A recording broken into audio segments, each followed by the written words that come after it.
तो बच्चों, द्विघात समीकरण के लिए मैं आपको बहुत ही इम्पोर्टेंट प्रश्न बताने जा रहा हूं जो हर साल बोर्ड परीक्षा में आते हैं।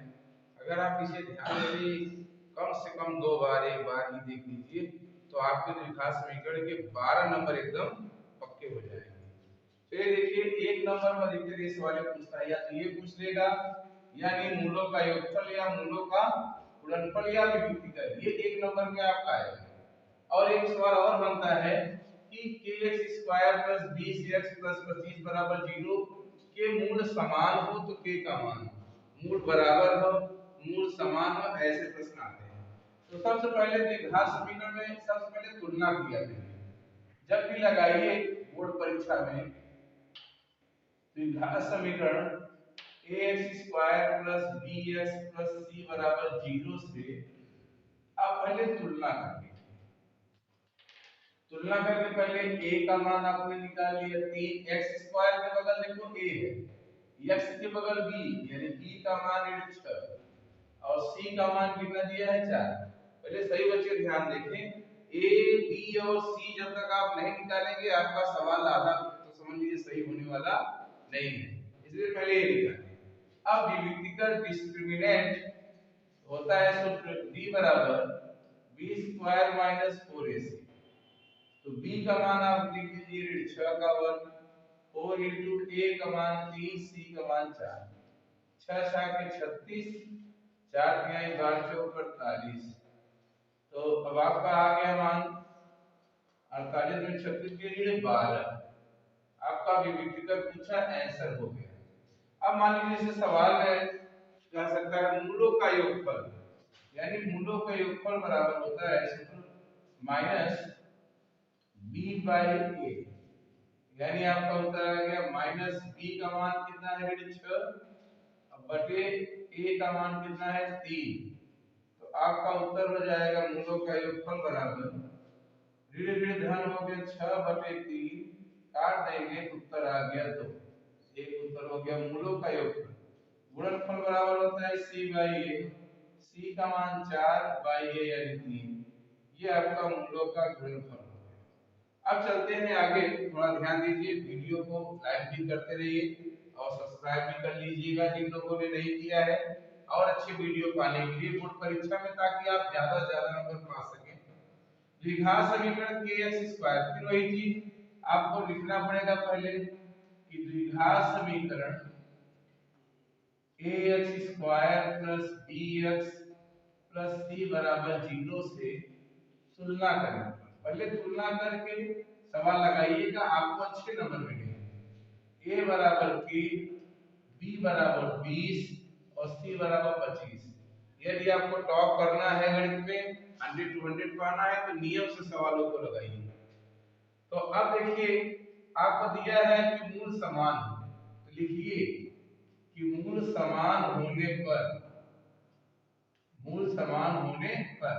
हमारा d का मान 0 होता है, यानी b² - 4ac बराबर 0। तो b का मान चलिए रख देते भैया, b का मान कितना है 20, 20 का वर्ग हो गया 4 गुणित a का मान k, c का मान 25 बराबर 0। तो 20 20 में 400 हो गया माइनस 100 k बराबर 0। अब देखिए ऋण 100 k इधर है, 400 उधर जाएगा, ऋण 400 हो गया, ऋण ऋण का ऋण, तो k बराबर आ गया 400 बटे 100। 400 में भाग देंगे 100 से 4 आ जाएगा, k का मान आपका 4 आ गया। और भी सवालों को हम बताते हैं।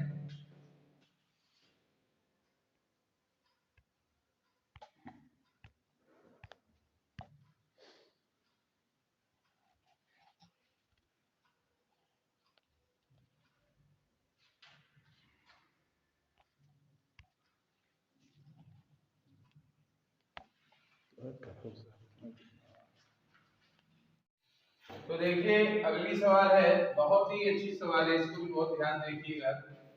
अब इसमें गुणनखंड करके हमें इसके मूल ज्ञात करने हैं। तो द्विघात समीकरण के मूल ज्ञात करो, सवाल में लिखा रहेगा द्विघात समीकरण के मूल ज्ञात। मूल का मतलब होता है x के मान। तो तो अब चलिए पहले किनारे किनारे गुणा करो भैया। 8 और 3 में और 3 का गुणा करेंगे तो 8 3 24 हो जाएगा। देखिए 8 और 3 में और 3 का गुणा करेंगे तो 8 × 3 हो गया 24, 8 3 11 भी हो गया, 8 3 24 भी हो गया। तो √3x² माइनस 8 + 3 x घन 8 √3 बराबर 0। अब आप कोष्टक खोल लीजिए। √3x², 8x 3x और प्लस 8 √3 बराबर 0। अब इन दोनों में कॉमन केवल x है, तो √3x माइनस 8 आ गया। इसमें √3 कॉमन है क्योंकि 3 में और √3 में 3 का √3 दो बार होता है 3 में ना। तो आप देखो यहाँ इन दोनों गुणा करने से 3 बना था ना, एक निकाल लेंगे तो एक से तब बचेगा -8 बचेगा बराबर 0। तो एक कोष्टक में बन जाएगा √3x माइनस 8, एक कोष्टक में x माइनस √3 बराबर 0। अब यदि कर दीजिए तो √3x माइनस 8 बराबर 0, तो √3x बराबर 8 हो गया। तो x बराबर 8 बटे √3। आपका एक आंसर भी हो गया। दूसरा लगाते हैं, यदि कर देंगे x माइनस √3 बराबर 0, तो x बराबर √3। आपका दूसरा उत्तर हो गया। अब अगले सवाल के लिए चलते हैं।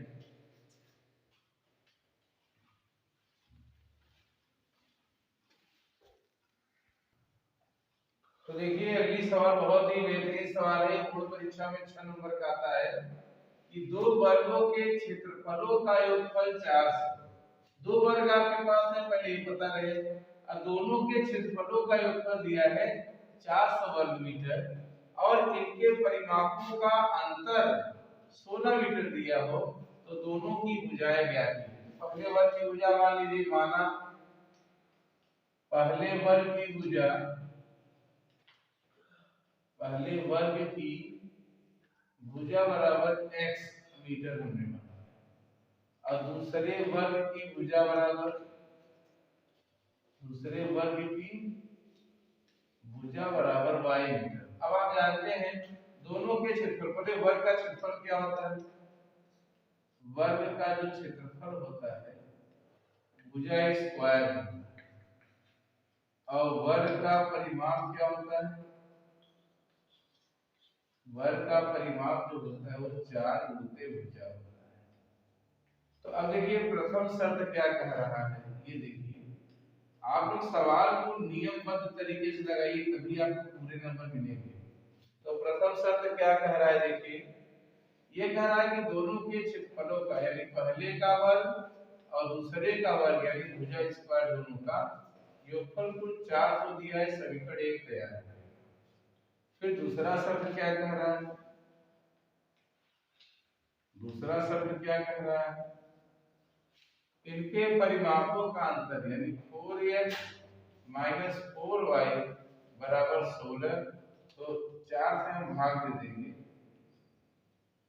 4 से भाग देने पर, 4 से भाग दे देंगे तो क्या आ जाएगा, x माइनस y बराबर 4। तो 95 कर लीजिए, x बराबर 4 प्लस y, x बराबर 4 प्लस y। अब आपके पास समीकरण 1 2 आ गया। x का मान समीकरण 1 में रखने पर, x का मान समीकरण 1 में रखने पर, अब देखिए समीकरण 1 है क्या, x square plus y square बराबर 400। तो x के लिए हमने लिख दिया 4 प्लस y का whole square plus y square बराबर 400। अब देखिए इसको खोलिए, a plus b whole square से a square plus b square plus 2 into ab plus y square पहले से माइनस 4 से देते बराबर 0। y स्क्वायर आपका हो गया 2y स्क्वायर और धन 4 दूनी 8y माइनस 400 प्लस 16, 4 का वर्ग 16 हो गया ना। y स्क्वायर 2y स्क्वायर हो गया, तो 2y square plus 8y minus 400 में से 16 गई, आपका आ जाएगा 384। दो से भाग देते हैं, छोटा कर देते हैं, लाइन दीजिए, दो से भाग देने पर तो y square plus 4y minus 192। अब 192 का ऐसा खंड करिए कि 4 आए। अच्छा देखिए, अब हम लोग इसे करते हैं, 4 आना चाहिए, 18 14 गुणा करिए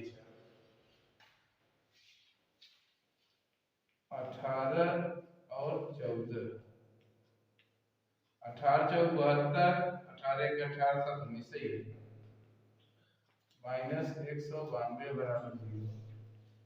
तो y square plus 18y minus 14y ऋण 192 बराबर 0। y निकाल लीजिए, तो y प्लस 18 आ गया, ऋण 14 निकाल लीजिए तो y प्लस 100 सॉरी 14 भाग दीजिए 18 वाली चल जाएगा, तो आपका आ जाएगा y प्लस 18 एक क्वेश्चन में, y प्लस 18 एक कोष्ठक में और y माइनस 14 एक कोष्ठक में। अब यदि करेंगे तो y प्लस 18 बराबर 0, तो y बराबर माइनस 18, ये आपका आंसर होगा। अमान्य ये क्या हो जाएगा, अमान्य वाला नहीं बनेंगे, धनात्मक भुजा होती है ना। फिर यदि y माइनस 14 बराबर 0, तो y बराबर 14 मीटर, आपका ये आंसर हो गया। y का मान समीकरण 2 में लिख दीजिए, x बराबर 4 प्लस y का मान 14, तो x बराबर 18 मीटर और y बराबर आपका आया है 14 मीटर। ये आपका क्या करते हैं, आंसर हो गया। अब अगली सवाल में आगे की सवाल है, दो सवाल और बहुत ही बेहतरीन सवाल है। अब आप देखते रहिए ध्यान से सब लोग। देखिए x square minus 7x plus 12 बराबर 0। तो सबसे पहले मैंने ही कहा था कि ax square plus bx plus c बराबर 0 से पहले तुलना करो। सबसे पहला काम करिएगा, जब भी सवाल दिया जाएगा द्विघात समीकरण में कुछ मान ज्ञात करना तो पहले तुलना करो। a का मान 1, b का मान ऋण 7 और c का मान 12। अब देखिए हमको पहले मूलों का, जब भी सवाल में कह रहे मूलों का, तो अपने यहाँ आप मूलों के योगफल और गुणनफल पहले निकाल लीजिए। तो अल्फा प्लस बीटा को हम लोग मूलों का योगफल कहते हैं और फार्मूला होता है माइनस बी बाई ए। तो प्लस 7 बटे 1 बराबर 7 और मूलों का गुणनफल बराबर होता है c बाई ए। c का मान है 12 बटे 1 बराबर 12। शर्त ये कह रहा है कि मूलों के व्युत्क्रम यानी अल्फा का व्युत्क्रम उल्टा 1 बटे अल्फा और बीटा का व्युत्क्रम 1 बटे बीटा। अब इनका योगफल ज्ञात करना है, पहले हम व्युत्क्रम देंगे। बीटा का 1 बीटा हो गया, अल्फा का अल्फा। अब इसका मान लेंगे, अल्फा प्लस बीटा का मान आपका है 7 और गुणन का मान है 12। यही आपका आंसर हो गया। अब थोड़ा बहुत ही ध्यान देखिए, बहुत ही बेहतरीन क्वेश्चन है। दो क्रमागत धन पूर्णांक ज्ञात कीजिए। तो माना पहली धन पूर्णांक, पहली संख्या x और दूसरी संख्या को हमने क्या मान लिया y, जिनके वर्गों का योग। अब पहले ध्यान देखिए, जिनके दो क्रमागत, सॉरी क्रमागत के आपको ये चीज ध्यान देना पड़ेगा, दूसरी क्रमागत संख्या, दूसरी क्रमागत संख्या जैसे ही आप लिखेंगे एक बढ़ जाएगा। अगर यही सम विषम कहता क्रमागत में तो हम दो का अंतर कर देते हैं, दो जोड़ेंगे तो घटा देंगे। अब इनके वर्गों का योग यानी x स्क्वायर और x प्लस 1 का होल स्क्वायर बराबर 365। चलिए बोलते हैं कोष्ठक को, a square plus b square plus 2ab minus 365 इधर लेते आ रहे बराबर 0। तो वही चीज हो गया 2x स्क्वायर, 2 एक का 2x माइनस 364 हो गया, क्योंकि धन एक घट जाएगा। अब 2 से भाग के छोटा कर रहे हैं, 2 से भाग देने पर, 2 से भाग देने पर क्या आ जाएगा, x square plus x minus 2 एक का 2 2 16 2 दूनी 4। अब आप 182 का ऐसा खंड करिए, 182 का ऐसा खंड करिए कि आपका एक आ जाए। तो चलिए अब देखिए 14 और 13 गुणा करते हैं, 14 एक का 14 सही है, 14 13 में 182 होता है। तो 14 में से 13 चला जाएगा, एक आ जाएगा, अब गुणा करेंगे तो 182 हो जाएगा। x square plus 14x minus 13x minus 182 बराबर 0। तो x निकाल लेंगे तो x प्लस 14 आ गया, फिर 13 निकाल लेंगे तो x प्लस 14 आ गया। तो x प्लस 14 एक कोष्ठक में और x ऋण 13 आपका एक कोष्ठक में। अब वही चीज है, यदि कर देंगे, यदि x प्लस 14 बराबर 0 तो x बराबर माइनस 14 अमान्य, क्योंकि हमको धन पूर्णांक लेना है। फिर यदि करेंगे x माइनस 13 बराबर 0 तो x बराबर 13, तो आपकी पहली संख्या जो हो जाएगी 13 हो जाएगी और दूसरी जो हो जाएगी वो 13 और 1 14 हो जाएगी। तो ऐसे ही वीडियोस के लिए आप लाइक करें और शेयर करें और कमेंट भी करिए और ज्यादा से ज्यादा इसको शेयर करें, आप खुद देखें ताकि आप बोर्ड परीक्षा 2023 में ज्यादा से ज्यादा नंबर प्राप्त कर सकें।